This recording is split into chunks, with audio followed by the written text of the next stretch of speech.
Welcome to Study Rekna. Today we'll discuss about probability of semester 1. Here is the syllabus. आज हम बात करने वाले हैं रैंडम वेरिएबल की। नाम से समझ में आ रहा है रैंडम वेरिएबल होगा। वेरिएबल्स हमारे पास किस तरह से होते हैं? हमारे पास वेरिएबल हो सकता है x, y, z, ये सारे क्या होते हैं? हमारे पास वेरिएबल्स होते हैं। तो बस हम इन्हीं को जो है ना रैंडम वेरिएबल कह देते हैं। बस कंडीशन ये कि आप इसको जो है कैपिटल लेटर से डिनोट करते हो, ठीक है। ये आपके क्या होते हैं? Random variables. यहाँ पे मैंने डेफिनेशन भी इसकी लिखी हुई है, आप पढ़ सकते हैं। It is the rule that associates a number with each outcome in S. S क्या होता है? आपका sample space for any given sample space of the experiments, ठीक है। जैसे हम मान ले अगर एक कॉइन टॉस करते हैं तो उसके आउटकम्स क्या होते हैं? हेड या टेल होता है, ठीक है। तो अगर हम मान ले एक इवेंट एक्स, हमने एक्स इवेंट मान लिया कि इवेंट मान लिया गेटिंग हेड, तो वो कितना आ जाएगा? गेटिंग हेड का इवेंट हमने एक्स इवेंट मान लिया गेटिंग हेड, तो वो हेड आने के चांसेस कितने होंगे? आइदर 0 और 1। तो ये हमारे पास एक्स जो है क्या बन गया? Random variable. ऐसे हम एक्स की जगह अगर वाई ले लें कि हम मान लें वाई को गेटिंग टेल, ठीक है, तो हमारे पास क्या आ जाएगा? 0,1, ठीक है। अब ऐसे कोई भी आउटकम्स जिसकी वैल्यू आइदर 0 या 1 आए उसको हम क्या कहते हैं?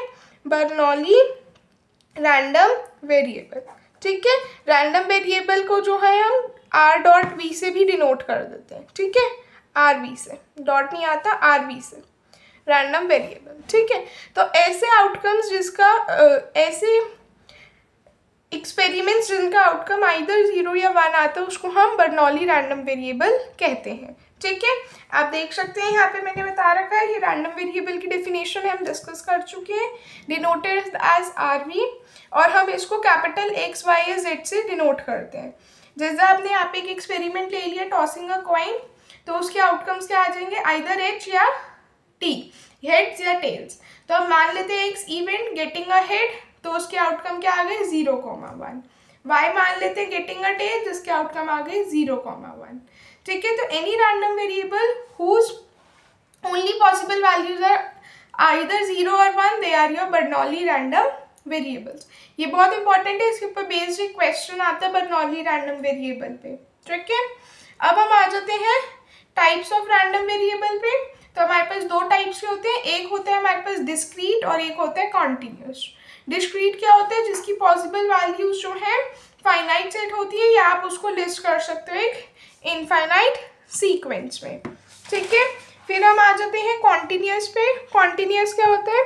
Set of possible values that constitute either of all the numbers in a single interval on number line और all the numbers in the disjoint union of such intervals, ठीक है। अब हम आ जाते हैं सबसे इंपॉर्टेंट टॉपिक पे, जो कि है हमारे पास प्रोबेबिलिटी डिस्ट्रीब्यूशन या पीएमएफ, ठीक है। पीएमएफ को आप हमेशा कैसे डिनोट करते हो? x is equals to x से। सबसे आसान होता है इसको कैलकुलेट करना, ठीक है। हम यहाँ पे इस चीज को जो है क्वेश्चन से समझते हैं। मैंने मेंशन कर रखा है PMF of a discrete random variable is defined for every number x by px equals to capital P, x is equals to x। ये क्या? Probability of x equals to x। जब आप क्वेश्चन करोगे आपको ज़्यादा अच्छा समझ आएगा, ठीक है। हमारे पास क्वेश्चन है कि x हमारे पास इवेंट है 1 और 0, उसकी वैल्यू है 1 आएगा अगर वो डेस्कटॉप परचेज करता है, और अगर वो लैपटॉप परचेज करता है तो उसकी वैल्यू 0 हो जाएगी। If 20% of all purchaser selected desktop, अगर 20% परचेजर ने डेस्कटॉप ही सेलेक्ट किया तो प्रोबेबिलिटी पीएमएफ ऑफ एफ बताना है हमें पीएमएफ ऑफ एक्स बताना है। कैसे निकालेंगे? देखो हमारे पास यहाँ पे क्लियरली दिख रहा है कि एक्स की आइदर वैल्यू 0 हो सकती है या 1। तो जिसकी भी वैल्यू 0 या 1 होती है वो कैसा रैंडम वेरिएबल होता है? Bernoulli random variable.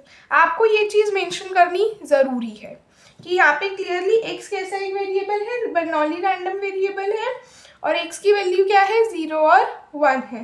तो अब आप प्रोबेबिलिटी ऑफ 0 निकालोगे तो कितनी आ जाएगी? ये आ जाएगी p of x equals to 0। तो यानी कि ये कितना आ गया? 1 माइनस 20%, तो ये आ गया 0.80%, ठीक है। और P1 पे कितना आ जाएगा, probability of x is equals to 1, तो ये आ जाएगा 0.20, ठीक है। समझ में आया, क्योंकि जो 20% जो थे वो डेस्कटॉप परचेजर थे, इसलिए हमने ये 20 लिखा है यहाँ पे, ठीक। तो अब यहाँ पे हमारे पास PMF आप कुछ इस तरह से डिनोट करोगे कि 80% when x is 0, 20% when x is 1 and elsewise 0, ठीक है। तो आई होप ये PMF समझ में आया होगा। एक क्वेश्चन और देख लेते हैं। यहाँ पे अब हम बता रहे हैं कि किसी भी बर्नौली रैंडम वेरिएबल का, जैसे आपने ये तो एक क्वेश्चन के साथ समझा, यहाँ पे हम इन जनरल बता रहे हैं किसी भी बर्नौली रैंडम वेरिएबल का PMF कैसे एक्सप्रेस करते हो। आप क्या करते हो, प्रोबेबिलिटी ऑफ 1 ले लेते हो अल्फा और प्रोबेबिलिटी ऑफ 0 ले लेते हो 1 माइनस अल्फा। तो अब इसका जो PMF बनता है ना वो ऐसे बनता है कि 1 माइनस अल्फा आएगा अगर x 0 है, अल्फा आ जाएगा अगर x 1 है, और एल्सवाइज क्या हो जाएगा 0, ठीक है। ये आपका PMF बनता है in general for any Bernoulli random variable. Next question देख लेते हैं। ये वाला भी एक इम्पॉर्टेंट क्वेश्चन है। मैं अपनी वीडियोस में जो है हमेशा इंपॉर्टेंट क्वेश्चंस कवर करती हूँ, तो प्लीज़ इन क्वेश्चंस को अच्छे से प्रैक्टिस कीजिएगा, ठीक है। तो यहाँ पे लिखा है gender of each newborn child at hospital until boy be is born, ठीक है। हमें प्रोबेबिलिटी निकालनी है कि बी मतलब बॉय बॉर्न है, ठीक है। तो हम मान लेते हैं P को B, प्रोबेबिलिटी ऑफ P, ठीक है। तो अब हम यहाँ पे जो है x अपना एक रैंडम वेरिएबल डिनोट कर देते हैं नंबर ऑफ बर्ड्स, ठीक है। तो हमने मेंशन कर दिया let x be the number of birds. अब आपके पास प्रोबेबिलिटी 1 भी हो सकती है, 2 भी हो सकती है, और ऐसे आपके पास ना जाने कितनी प्रोबेबिलिटीज चली जाएंगी, राइट। हमें 1 to n तक निकालनी पड़ेगी, तो हम जो है ऐसे सिर्फ 2 या 3 के लिए बताएंगे और सबके लिए इन जनरल बोलेंगे। तो अब आप देखो प्रोबेबिलिटी ऑफ 1 यानी कि कितना आ जाएगा, p x is equals to 1। मान लेते हैं कि पहली प्रोबेबिलिटी में बॉय हो गया, p भी हो गया, ठीक है। इसकी प्रोबेबिलिटी कितनी है, p हमने माना ही हुआ है। px2 का क्या मतलब है, x इक्वल्स टू 2, ये कितनी आ जाएगी प्रोबेबिलिटी GB, यानी कि हम प्रोबेबिलिटी G भी कह सकते हैं और प्रोबेबिलिटी B भी कह सकते हैं, यानी कि प्रोबेबिलिटी G इंटू P, यानी कि G की प्रोबेबिलिटी को आप ऐसे 1 माइनस P भी कह सकते हो, ठीक है। अब हम क्या कर रहे हैं, प्रोबेबिलिटी 3 के लिए निकाल रहे हैं, तो यानी कि Px इज इक्वल्स टू 3, तो ये कितना आ जाएगा PGGB, मतलब गर्ल हुई, फिर से गर्ल हो गई और फिर बॉय आया, तो ये आ गया 1 माइनस P का होल स्क्वायर इंटू P, ठीक है। ऐसे अगर आप 4th पे जाओगे तो ये चलता रहेगा, तो ये कब तक चलेगा, इसका आप एक PMF कैसा लिख सकते हो इन जनरल, हम बताएंगे ये कंटिन्यू ऐसे ही करता जाएगा। हम इसका जो PMF डिफाइन करेंगे वो ऐसे करेंगे कि यहाँ पे हम मान लेंगे P जो है प्रोबेबिलिटी हो गई जब x की वैल्यू कितनी हो गई, सॉरी 0 हो जाएगा जब x 0 है, क्लियरली। देखो अब आपने यहाँ पे इतना निकाला ना, अगर आप देखो कि जब आपके पास प्रोबेबिलिटी 1 थी तो P था, प्रोबेबिलिटी 2 की निकाली तो 1 माइनस P इंटू P हो गया, प्रोबेबिलिटी 3 की निकाली 1 minus P square into P हो गया। तो आप इन जनरल ये देख पा रहे हो कि 1 माइनस P तो होगा ही होगा, 1 माइनस P कितना हो जाएगा, x माइनस 1, जितना x है उससे एक वैल्यू कम। तो आप क्या मेंशन कर सकते हो PMF में कि यहाँ पे आप मेंशन कर सकते हो 1 minus P to the power x minus 1 into P for every x ranging between 1 to n up to infinite, और 0 कब हो जाएगा अदरवाइज, ठीक है। ये PMF समझ में आया। नेक्स्ट देख लेते हैं, टॉपिक है CDF का। ये PMF और CDF निकालने को आता है पेपर में, ठीक है।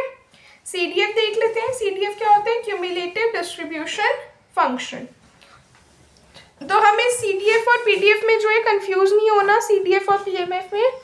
CDF में हम कैसा रिप्रेजेंटेशन रखते हैं, x is less than equal to x, ठीक है, ये हमारा CDF होता है और हम PMF में जो है इक्वालिटी का साइन रखते हैं। ठीक है, इस डिफरेंस को याद रखना है।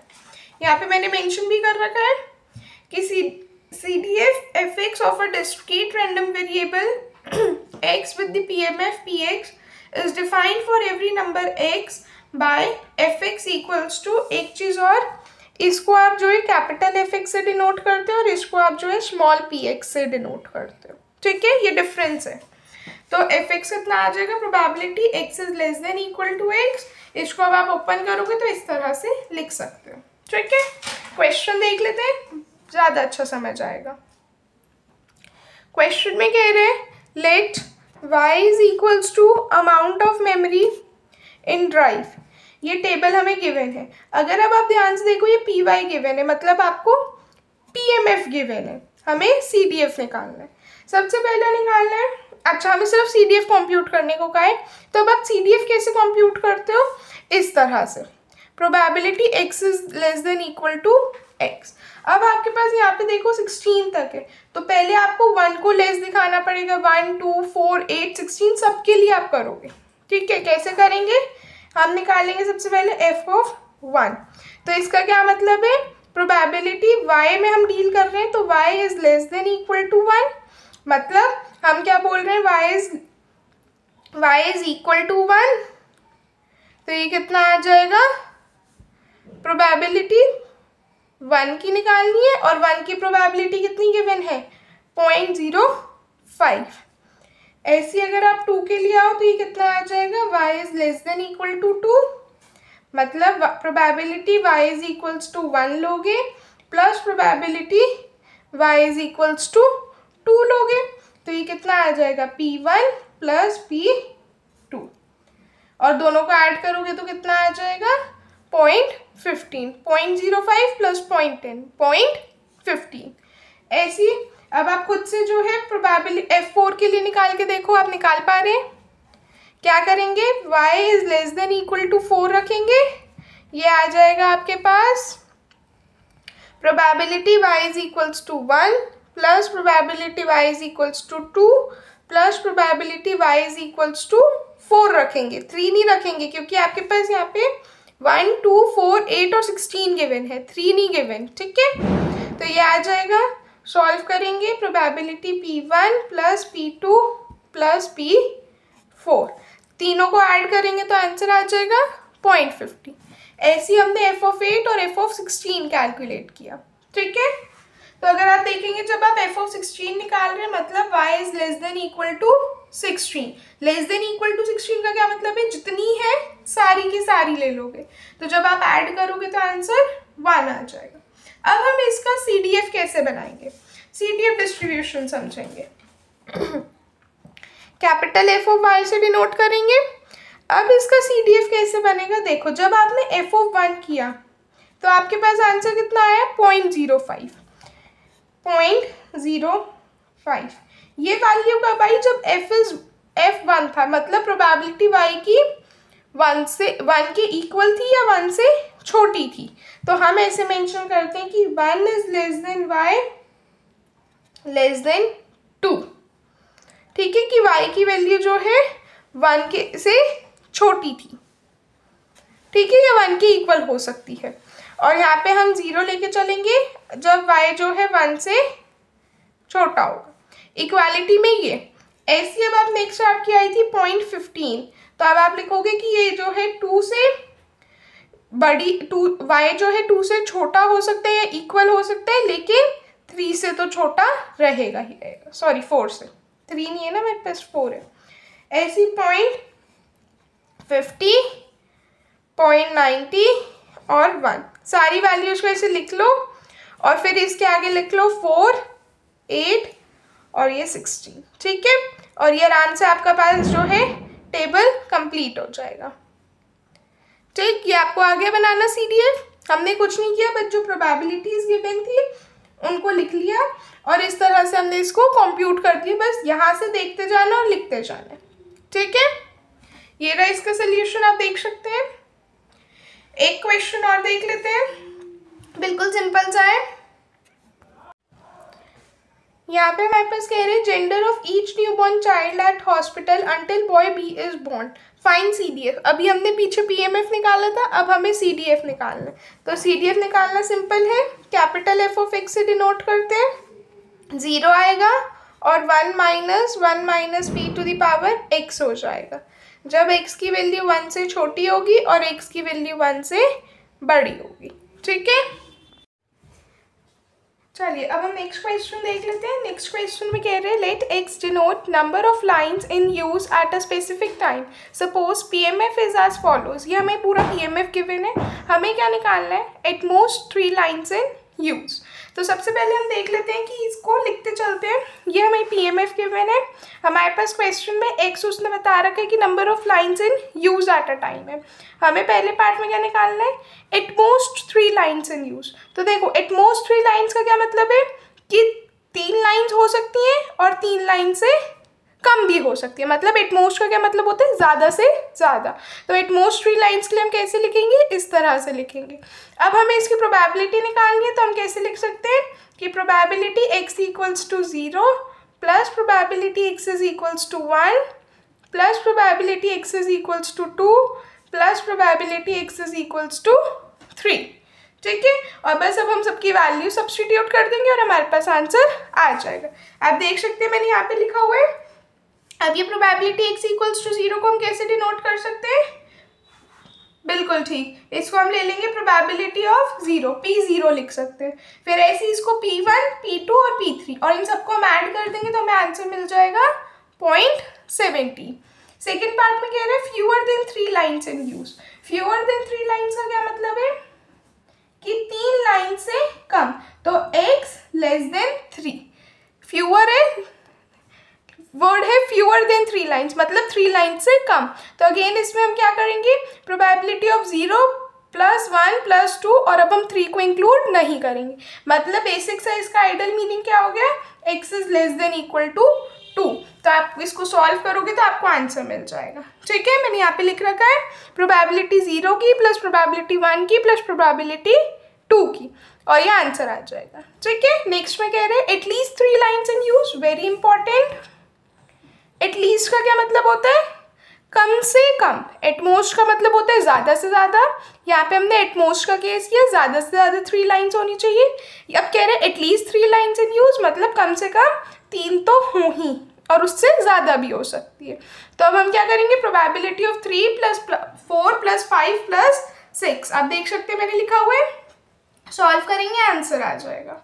ठीक है, नेक्स्ट कह रहे हैं between 2 and 5 lines inclusive are in use. ये वाली बहुत इंपॉर्टेंट है, 2 and 3, बिटवीन 2 and 3। आपको बिटवीन से समझ आते हैं कि 2 और 5 हमें इनके बीच की चाहिए, लेकिन वर्ड लिखा है inclusive are in use. Inclusive are in use का क्या मतलब है, आपको 2 भी इंक्लूड करना है, 5 भी करना है। तो आप कैसे निकालोगे, आपको निकालनी है प्रोबेबिलिटी इस तरह से आप लिखोगे। ठीक है, देख सकते हैं मैंने यहाँ पे मेंशन कर रखा है probability x lies between 2 and 5 और अब हम 2 को भी इंक्लूड करेंगे 5 को भी, इसलिए आप देखो मैंने इक्वल टू डाला है। ठीक है, अगर इसको इंक्लूड नहीं करना होता तो हम इक्वल टू नहीं डालते। ठीक है, तो अब हमारे पास probability 2 plus probability 3 probability of 4 plus probability of 5, answer आ जाएगा। ठीक है, ई पार्ट में क्या कह रहे हैं, between 2 and 4 lines inclusive not in use. अब यहाँ पे नॉट इन 5th वाला पार्ट समझ लेंगे, ई पार्ट बिटवीन 2 and 4 लाइन्स, इसको थोड़ा सा समझेंगे। यहाँ पे वो कह रहे हैं हमारे पास between 2 and 4 lines inclusive not in use. तो हम क्या करेंगे, हम ऐसे लिखेंगे इसको 2 और 6 minus x is less then 4। ऐसा हम क्यों लिख रहे हैं, क्योंकि यहाँ पे उसने मेंशन कर दिया कि यूज में नहीं है। तो अब आप इस चीज़ को सॉल्व कर लोगे, कितना आ जाएगा, probability 2 minus 6 is less than minus x less than equal to 4 minus 6। तो ये कितना आ जाएगा, 2 minus 6 minus 4 less than minus x less than equal to minus 2। अब आप जब इसका साइन रिवर्ट करोगे तो ये कितना आ जाएगा, 4x ग्रेटर देन 2। आप इसको ऐसे भी लिख सकते हो। ठीक है, सो बस हमने यही चीज़ लिखी है और अब हमने इसको सॉल्व कर लिया कि प्रोबेबिलिटी ऑफ 2 + 3 + प्रोबेबिलिटी ऑफ 4 और हमारे पास आंसर आ जाए। ये वाला पार्ट थोड़ा सा इंपॉर्टेंट है क्योंकि यहाँ पे उसने वर्ड मेंशन किया हुआ है inclusive and not in use. ठीक है, जब उसने इंक्लूसिव एंड इन यूज लिखा था उसके लिए हमने अलग पार्ट किया और फिर नेक्स्ट पार्ट में वो कह रहे हैं इंक्लूसिव नॉट इन यूज, उसके लिए हमने इस तरह से करना है। ठीक है, और हमने 6 - x क्यों किया, क्योंकि हमारे पास 6 लाइन्स थी। ठीक है, अब हमने यहाँ पे सॉल्व कर लिया और ये हमारे पास आंसर आ गया 0.45। ठीक है, नेक्स्ट पार्ट में कह रहे हैं at least 4 lines are not in use. कम से कम 4 लाइन्स ऐसी हैं जो यूज में नहीं है। अगर 4 लाइन यूज में नहीं है तो रिमेनिंग की 2 यूज में होंगी, तो इसलिए हम लेंगे probability x is less than equal to 2 की वैल्यू सब्स्टिट्यूट करेंगे, आंसर आ जाएगा। ठीक है, नेक्स्ट क्वेश्चन देख लेते हैं। Let y be the number of girls born with p equals to probability of b and 1 - p equals to probability of g। Right the PMF of y। अब हमारे पास y क्या डिनोट कर रहा है, y denotes number of girls born, तो हम मान लेते हैं number of girls born plus हमें यहाँ पे उसने दे रखा है कि प्रोबेबिलिटी ऑफ बी को आप p मानोगे, बॉय होने की प्रोबेबिलिटी को, और गर्ल होने की प्रोबेबिलिटी को 1 - p कहोगे। तो अब आपको PMF बताना है y का, तो PMF ऑफ y बताना है, इस तरह से बताओगे। कैसे लिखोगे PMF ऑफ y, इसके लिए भी वैसे ही करोगे। मान लेते हैं कि पहले हमारे पास बॉय हो गया, 0 गर्ल हुई, P ऑफ 0 बताओगे, कितना आ जाएगा, probability of y is equals to 0, तो यानी कि हमारे पास क्या आ गया, PB बॉय हो गया, यानी कि प्रोबेबिलिटी P हो गई। फिर हमने बोला P1, यानी कि हमारे पास एक गर्ल आ गई, तो हम इसको ऐसे लिख लेते हैं गर्ल बॉय। तो गर्ल होने के की प्रोबेबिलिटी गिवन है 1 - p, तो 1 - p इंटू p। अब देख लेते हैं 2 गर्ल्स हो गई, तो GGB कितना आ जाएगा, 1 - p का स्क्वायर इंटू p। ठीक है, ठीक है, ऐसे अगर आप 3 के लिए कैलकुलेट करोगे तो ये 1 - p का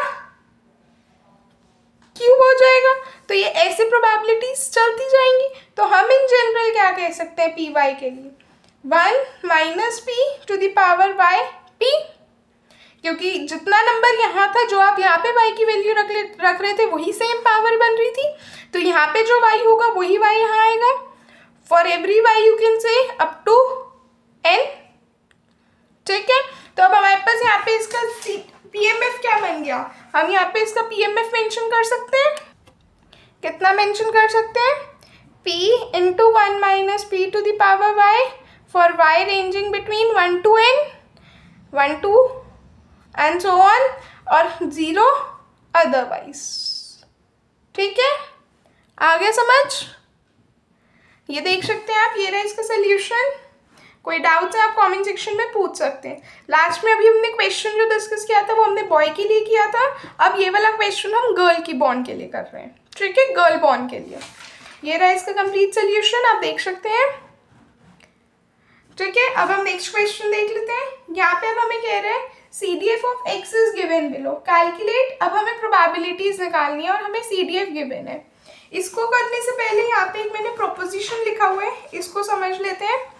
प्रोपोजिशन में वो कह रहे हैं कि अगर a b से छोटा है, ठीक है, तो हम क्या कह सकते हैं कि अगर हमें प्रोबेबिलिटी निकालनी है कि x lies between a b की, तो हम डायरेक्टली इसको ऐसे लिख सकते हैं f of b minus f of a dash. ठीक है, मतलब हम इसको क्या लिख सकते हैं, f of b minus f of a minus 1। ठीक है, यहाँ पे मैंने ये बात लिखी हुई है। अगर दोनों इक्वल होते हैं तो x इक्वल्स टू a निकालना, तो आप सिंपली क्या कर सकते हैं, f of a minus f of a minus 1। ठीक है, इस वाले पार्ट को जो है हम यहाँ पे इस क्वेश्चन में यूज करेंगे। ठीक है, तो क्वेश्चन में सबसे पहले हमें कह रहे हैं P2 निकालना है हमें। इसका मतलब probability x is equals to 2 निकालनी है, क्योंकि हमने यहाँ पे ये छोटा p लिखा हुआ है। छोटा p किस चीज़ को डिनोट करता है, PMF को, और बड़ा p हो या बड़ा कोई कैपिटल लेटर हो वो किसको डिनोट करता है, CDF को। ठीक है, तो ये स्मॉल p2 लिखा हुआ है, हम इसको क्या x इज इक्वल्स टू 2। तो हम इसको कैसे डील करेंगे, अभी मैंने ये बताया प्रोपोजिशन कि हमें क्या लगाना है, f of 2 minus f of 2 minus 1। तो ये इसकी वैल्यू सब्स्टिट्यूट कर देंगे, 0.39 माइनस का 0.19, तो ये 0.20 आ गया। अब आप सोच रहे होगे वैल्यूज कैसे आई। देखो f ऑफ 2 का क्या मतलब है, x इज इक्वल्स टू 2। यहाँ से अब आप देखो 2 की वैल्यू कितनी है, अगर आप देखो 2 कहाँ लिखा हुआ है, एक यहाँ पे लिखा हुआ है और एक नेक्स्ट लाइन में लिखा हुआ है। यहाँ पे जो है इक्वालिटी का साइन नहीं है, वो सिर्फ लेस देन बता रहा है। तो अब यहाँ पे अगर आप देखो तो यहाँ पे इक्वालिटी का साइन है, तो आप 2 की वैल्यू ये वाली इंक्लूड करोगे, ठीक है। जहाँ पे इक्वालिटी का साइन होगा हम वो वाली वैल्यू इंक्लूड करेंगे। ऐसी 1 के लिए 1 यहाँ पे भी था और यहाँ पे भी था, लेकिन इक्वालिटी का साइन यहाँ पे नहीं था, यहाँ पे था, तो हमने इसकी वैल्यू ली 0.19। आप देख सकते हैं, आया आपको समझ। नेक्स्ट पार्ट में कह रहे हैं हमारे पास probability x is greater than 3। x is greater than 3 का क्या मतलब है, 1 माइनस हम ऐसा कह सकते हैं probability x is less than equal to 3, क्योंकि ग्रेटर देन 3 चाहिए मतलब उसमें 3 नहीं इंक्लूड होना चाहिए, 3 से आगे सारी, और 1 से क्यों सब्ट्रैक्ट कर रहे हैं, क्योंकि सम ऑफ द प्रोबेबिलिटीज 1 होता है। तो ये कितना आ जाएगा, 1 माइनस, इसको अब हम ऐसे लिख सकते हैं f ऑफ 3, और f ऑफ 3 की वैल्यू कितनी आ जाएगी, 0.67। तो ये 1 माइनस 0.67 हो जाएगा, कितनी वैल्यू आ जाएगी, 0.33, ठीक है। आगे सबको समझ। ऐसे ही नेक्स्ट पार्ट में क्या कह रहा है, probability x line between 2 and 5। तो इसको हम क्या लिख सकते हैं, f of 5 minus f of 2 minus 1। कौन सा प्रोपोजिशन यूज कर रहे हैं, ये वाला, ठीक है। और वैल्यूज डालेंगे और आंसर आ जाएगा। नेक्स्ट पार्ट में देख लेते हैं, x लाइज बिटवीन 2 and 5। तो हम इसको क्या लिख सकते हैं कि ये x कहाँ लाई करेगा, 2 और लेस देन इक्वल टू 4 में, तो f of 4 minus f of 2 हो जाएगा, ठीक है। तो ये समझ में आ गया, आप देख सकते हैं ये रहा इसका सोल्यूशन। कोई डाउट्स आप कमेंट सेक्शन में पूछ सकते हैं। नेक्स्ट टॉपिक के लिए बने रहें, तब तक के लिए चैनल को लाइक करें, शेयर करें और सब्सक्राइब करें। Thank you everyone.